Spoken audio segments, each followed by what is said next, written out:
Dhe nuk janë të gjitha këto, sepse në pjesën e dytë do të kemi edhe tema të tjera, por fillimisht këtë edicion do ta nisim me një ngjarje të rëndë që ka ndodhur në Deçan, atje ku është raportuar se djali ka sulmuar me SPAD babain e tij.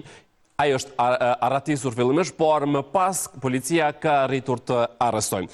Jemi me Shkodran Nikçin nga prokuroria e Pejës për të marrë detaje. Shkodran, po na dëgjon? Do t'jetë Shkodrani pas pak, ndërkohë kanë qarkulluar shumë informacione sa i përket kësaj ngjarje shkues të nderuar. Është raportuar se djali është 25 vjeçar dhe sipas disa raportime me një tekst të veçantë, ai ka një problem shëndetësor dhe në një periudhë kohore janë mbledhur edhe një shumë e konsiderueshme e parave për gjendjen e tij, diku rreth 50.000, por të gjitha mbasi do t'i marrim nga Shkodrani që e kemi drejt për drejt. Shkodrani, mirë se erdhe. Përshëndetje dhe për ju. Faleminderit shumë, fatkeqësisht jemi prapë për një ngjarje tjetër të rëndë që ka ndodhur.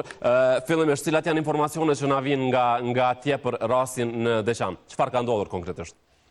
Ka ndodhur një rast brenda familjes, i cili është cilësuar si vrasje në tentativë, ku personi i viktima në këtë rast ka pësuar lëndime të rënda trupore.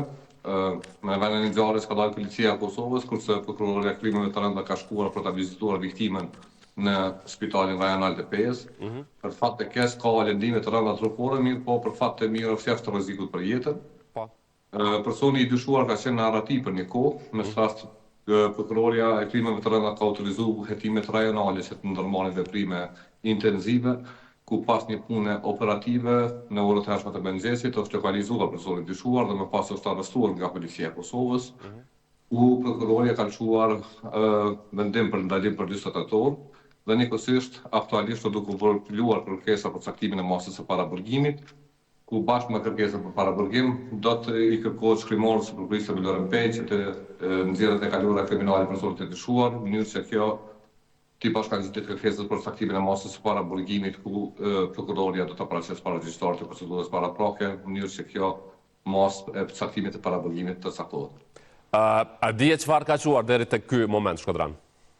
Për shkak se kemi bëjmë me ngjarje kohë të ndjeshme dhe ka ndodhur brenda familjes, duhet jemi të rezoluar në dhënien e informatave. Ajo që është relevante është se personi i dyshuar vetë është në pranga, ndërkaq viktima në këtë rast është jashtë rrezikut për jetën. Ndërkohë, djali ka pasur ndonjë rast tjetër, ndonjë vepër tjetër në polici, është i njohur për policinë?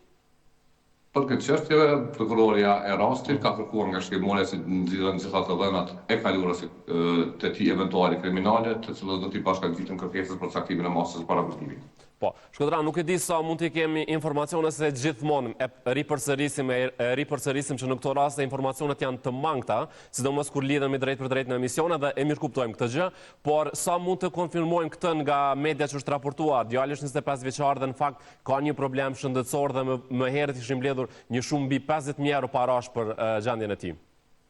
Nuk mund të konfirmoj asgjë për këtë çështje për shkak se nuk kam të drejtë flas për dhëna personale të askujt. Në rregull, mirë, të falenderojmë Shkodran për këto informacione.